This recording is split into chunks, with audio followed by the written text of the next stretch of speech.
இது மகிமை நேரம். கர்த்தருடைய பரிசுத்தமான நாமத்துக்கு ஸ்தோத்திரம். இந்த நாளின் காலை வேளையிலே இந்த மகிமை நேரம் நிகழ்ச்சியின் மூலமாக ஆண்டவருடைய வார்த்தையை உங்களுக்கு சொல்வதிலே மகிழ்ச்சி அடைகிறேன். இந்த நாளிலே நாம் தியானிக்கும்படியாக தெரிந்து கொண்ட வேத வசனம் லூக்கா 13ஆம் அதிகாரம் 16ஆம் வசனம். இதோ சாத்தான் 18 வருஷமாய் கட்டியிருந்த ஆபிரகாமின் குமாரத்தியாகிய இவளை ஓய்வு நாளில் இந்த கட்டிலிருந்து அவிழ்த்து விட வேண்டியதில்லையா? இவளை இந்த கட்டிலிருந்து அவிழ்த்து விட வேண்டியதில்லையா? 18 வருஷமாய் கட்டியிருந்த சாத்தான் கட்டி வைத்திருந்த ஒரு பெண் யார்? ஆபிரகாமின் குமாரத்தி. அவளை இந்த கட்டிலிருந்து அவிழ்த்து விட வேண்டியதில்லையா என்று சொல்லி ஆண்டவர் சொல்லுகிறார். இந்த நாளிலும் கூட ஆண்டவர் நேற்றைய தினத்திலே கட்டுகிறவர், நிர்மூலமான வாழ்க்கையை ஆண்டவர் கட்டுகிறவர் என்று சொல்லி நாம் தியானித்தோம். இந்த நாளிலே ஆண்டவர் கட்டுகளில் இருந்து விடுதலை கொடுக்கிற தேவன், கட்டப்பட்ட நிலைமையிலிருந்து ஆண்டவர் விடுவிக்கிற தேவன் என்று சொல்லி நாம் பார்க்கிறோம். இந்த சம்பவம் நாம் நன்கு அறிந்த ஒரு சம்பவம். 18 வருஷமாய் எவ்வளவேனும் நிமிரக்கூடாதிருந்த ஒரு கூனியாகிய ஒரு பெண், அந்த பெண்ணுக்கு ஆண்டவர் சுகம் கொடுக்கிறார். அவள் ஓய்வு நாள், அந்த ஓய்வு நாளிலே அவள் ஜெப ஆலயத்திலே வந்திருக்கிறாள். ஆண்டவர் அவளை பார்க்கிறார். பலவீனப்படுத்தக்கூடிய ஒரு ஆவி, எவ்வளவேனும் நிமிர முடியாத ஒரு பெண். சற்று கூட நாம் சிந்தித்து பார்ப்போம். ஒரு பெண் 18 வருஷமாய் அவள் நிமிர்ந்து மனித முகங்களை அவளால் பார்க்க முடியவில்லை. சூரியனையோ சந்திரனையோ அவளால் பார்க்க முடியவில்லை. மனித முகத்தை கூட அவளால் பார்த்திருக்க முடியாது. 18 வருஷமாய் அவள் மண்ணையும் தரையையுமே அவள் பார்த்திருப்பாள். கூனி குறுகி போய் வாழ்ந்திருப்பாள். எவ்வளோ ஒரு பரிதாபமான நிலைமை. அப்படிப்பட்ட நிலைமையில் உள்ள அந்த பெண் அங்கே தேவாலயத்துக்கு வருகிறாள். அவளை ஆண்டவர் கண்டு தம்மிடத்திலே அழைத்து, ஸ்திரீயே, உன் பலவீனத்தினின்று விடுதலையாக்கப்பட்டாய் என்று சொல்லி தமது கைகளை வைத்தார். உடனே அவள் நிமிர்ந்து தேவனை மகிமைப்படுத்தினாள். நிமிர்ந்து தேவனை மகிமைப்படுத்தினாள். ஆண்டவர் தன்னுடைய கையை அவள் மேல் வைக்கிறாள். அவள் தேவாலயத்துக்கு வந்திருந்தாள். தேவ பிரசன்னத்திற்குள் அவள் வந்திருந்தாள். அவளுடைய கட்டிலிருந்து ஆண்டவர் அவளுக்கு விடுதலையை கொடுத்தார். 18 வருட கட்டிலிருந்து ஆண்டவர் அவளுக்கு விடுதலை கொடுத்தார். இன்றைக்கும் கூட அநேகர் இப்படிப்பட்ட கட்டுகளிலே வாழ்கிற ஜனங்களை நாம் பார்க்கிறோம். பாவம் என்கிற கட்டு, வியாதி என்கிற கட்டு, தரித்திரம் என்கிற கட்டு, அறியாமை என்கிற கட்டிலே வாழ்ந்து கொண்டிருக்கிற மக்களை நாம் பார்க்கிறோம். நாம் கட்டப்பட்டிருக்கிறோம் என்ற உணர்வு கூட இல்லாதபடி ஜனங்கள் வாழ்ந்து கொண்டிருக்கிறதை நாம் பார்க்கிறோம். ஆனால் ஆண்டவர் ஜனங்கள், கட்டப்பட்டிருக்கிற ஜனங்களுக்கு அவர் விடுதலை கொடுக்கிறார்.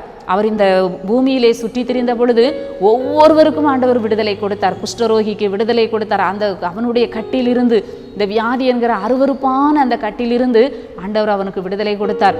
இன்னும் சப்பானிகளுக்கும் முடவர்களுக்கும் திமிர்வாதக்காரன் ஒவ்வொருவருடைய கட்டிலிருந்தும் ஆண்டவர் அவர்களுக்கு விடுதலையை கொடுத்த ஆண்டவராக இருக்கிறார். இந்த நாளின் காலை வேளையிலும் கூட ஆண்டவர் நமக்கும் விடுதலை கொடுக்கிற தேவனாக இருக்கிறார். நம்முடைய கட்டுகளில் இருந்து அவர் நம்மை விடுதலையாக்குகிற தேவனாக இருக்கிறார். இவள் அந்த தேவாலயத்துக்கு போனதுனால அந்த ஆண்டவரை சந்திக்க முடிந்தது. நான் கூனிதானே, எனக்கு என்னன்னு சொல்லி அவள் இல்லாதபடி அவள் தேவாலயத்துக்கு சென்றாள். அங்கே ஒரு அற்புத சுகத்தை, விடுதலையை பெற்றுக்கொண்டாள். நாமும் கூட ஒரு விடுதலை வேண்டும், நமக்கு நம்முடைய கட்டுகளில் இருந்து விடுதலை வேண்டும் என்று சொன்னால் தேவ சமூகத்துக்கு நாம் வர வேண்டும், தேவ ஆலயத்துக்கு நாம் வர வேண்டும். தேவ சமூகத்திலே வந்து ஜெபிக்கிற பொழுது அவருடைய பிரசன்னம், அவருடைய கரம் நமக்கு விடுதலை கொடுக்கிற ஒரு கரமாக இருக்கிறது. இன்றைக்கும் எத்தனையோ இஸ்ரவேலின் குமாரத்திகள் அடிமைகளாக கட்டப்பட்ட நிலைமையிலே இருக்கிறதை நாம் பார்க்கிறோம். அநேக ஜனங்கள் கட்டப்பட்டு அவர்கள் காணப்படுகிறார்கள். ஒரு சிலந்தி பூச்சி அந்த கூடு கட்டும், ஆனால் ஒரு நாள் அந்த வலை பின்னும், ஒரு நாள் அந்த சிலந்தி அந்த வலைக்குள்ள என்ன செய்யாது, மாட்டாது. சிலந்தி ஒரு நாள் என்ன செய்யாது, வலையில சிக்காது.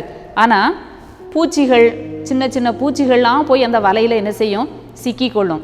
இன்றைக்கும் கூட அநேகர் என்ன செய்தாங்க, சிலந்தி வலையில மாட்டின பூச்சியை மாதிரி கட்டுகளுக்குள்ள மாட்டிக்கிட்டுதாங்க, கண்ணிகளுக்குள்ள என்ன செய்தாங்க, மாட்டிக்கிட்டு வெளியே வர வழி தெரியாமல் திகைத்து கொண்டிருக்கிற அநேக வாலிபர்கள் இன்றைக்கு அவங்க கண்ணிகளில் என்ன செய்தாங்க, சிக்கிக்கிடுதாங்க. அவங்களால என்ன செய்ய முடியலை, வெளியே வர முடியலை. அநேகர் தற்கொலை பண்ணி மரித்து போகிறார்கள். அநேகர் மிரட்டப்படுகிறார்கள். ஏன்னா அந்த கட்டிலிருந்து அவங்களால வெளியே வர முடியலை, வழி தெரியாமல் திகைத்து கொண்டிருக்கிறதை நாம் பார்க்கிறோம். குடி என்கிற கட்டு, போதை என்கிற அடிமைத்தனம் கட்டு, இன்னும் பலவிதமான சிக்கல்களுக்குள்ளாக, கண்ணிகளுக்குள்ளாக மாட்டிக்கொண்டு வெளியே வர தெரியாமல் முழித்து கொண்டிருக்கிற அநேக கூட்டம் உண்டு. ஆண்டவர் சொல்லுகிறார், உன் கட்டுகளை நான் அறுப்பேன். அழகான ஒரு வசனம், உன் கட்டுகளை நான் அறுப்பேன். ஆண்டவரே, இந்த விதமான கட்டு என் வாழ்க்கையில் இருக்குது, சாபக்கட்டு இருக்குது, பாவக்கட்டு என் வாழ்க்கையில் இருக்குது, பலவீனம் என்கிற கட்டு இருக்குது, எனக்கு ஒரு விடுதலையை தாரும் ஆண்டவரே என்று சொல்லி நாம் ஆண்டவருடைய சமூகத்தில் நின்று ஜெபிக்கிற பொழுது நிச்சயமாக தேவ பிரசன்னம், தேவ சமூகம் நமக்கு விடுதலையை தரும் என்பதிலே சந்தேகமே இல்லை. இன்னும் கூட அந்த கழுதையை நாம் பார்க்கிறோம். இருவழி சந்தியிலே கட்டப்பட்ட கழுதை, இருவழி சந்தியிலே கட்டப்பட்ட கழுதை பரிதாபமாக நின்று கொண்டிருக்கிறது. வருவார் போவாரே அது பார்த்து கொண்டிருக்கிறது. ஆனால் அது என்ன செய்ய முடியலை, அசைய முடியலை, அங்கெங்கே போக முடியலை. சுதந்திரமாய் வாழக்கூடிய இந்த கழுதை அங்கே கட்டப்பட்ட நிலைமையில் இருந்த ஒரு கழுதைக்கு கூட ஆண்டவர் சொல்லுகிறார், அதை கட்டை அவிழ்த்து கொண்டு வாருங்கள். சீஷர்களை பார்த்து சொல்லுகிறார், அந்த கழுதையின் கட்டை அவிழ்த்து கொண்டு வாருங்கள், இது ஆண்டவருக்கு வேண்டும். இன்றைக்கு நீங்களும் நானும் ஆண்டவருக்கு வேண்டும். ஆனால் நாம் செயல்பட முடியாதபடி கட்டப்பட்டு நிற்கிறோம். நாம் கட்டப்பட்டு நிற்கிறோம். ஆண்டவருக்கு நாம் வேண்டும். ஆண்டவர் சொல்கிறார், அது எனக்கு வேண்டும். யாராவது கேட்டால் ஏன் அதன் கட்டை அவிழ்க்கிறீர்கள் என்று கேட்டால் இது ஆண்டவருக்கு வேண்டும் என்று சொல்லுங்கள். இன்றைக்கு நீங்களும் நானும் ஆண்டவருக்கு வேண்டும். நாம் எழும்ப முடியாதபடி, ஆண்டவருக்காக செயல்பட முடியாதபடி நம்மை சுற்றி இருக்கிற கட்டுகளில் இருந்து நாம் விடுதலை பெற வேண்டும். ஆண்டவருடைய சமூகத்துக்கு வர வேண்டும். ஒரே வழி ஆண்டவர் தான்.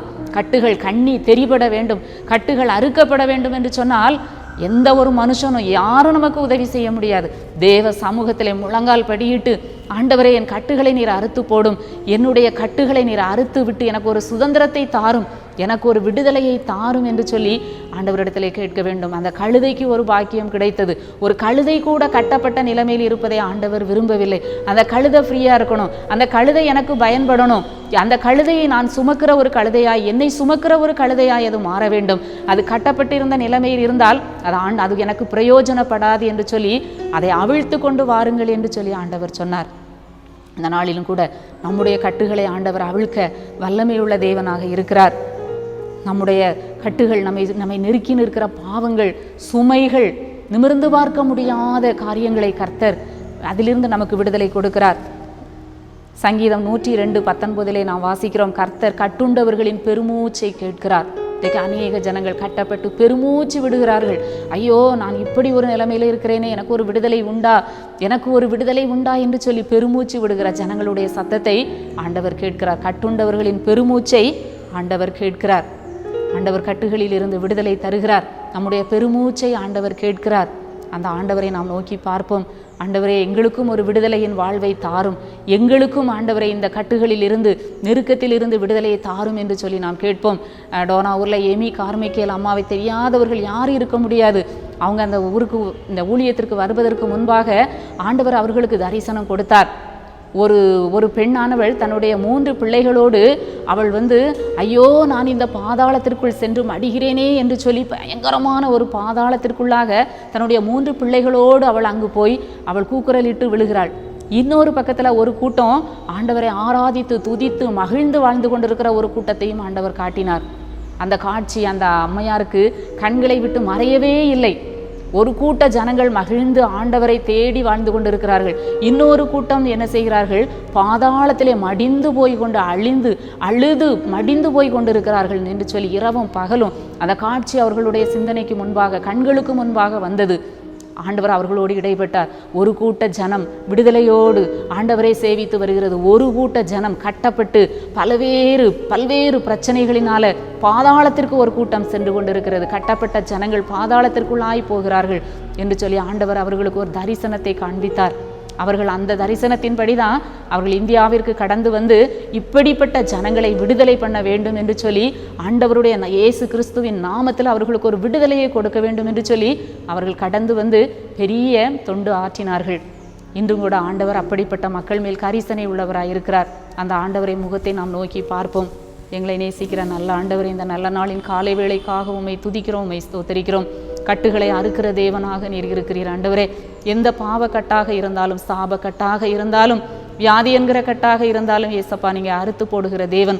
உம்மை நோக்கி பார்க்கிற பொழுது, உங்கள் பிரசன்னத்திற்குள்ளாக வருகிற பொழுது விடுதலை கொடுக்கிற தேவனாக இருக்கிறபடியால் உம்மை துதிக்கிறோம், உம்மை ஸ்தோத்தரிக்கிறோம். இந்த நாள் முழுவதும் உங்கள் நீங்காத பிரசன்னம், பாதுகாப்பு எங்களோடு கூட இருக்கட்டும். மீட்பர் இயேசு கிறிஸ்துவின் மூலம் ஜெபிக்கிறோம் நல்ல பிதாவே, ஆமேன்.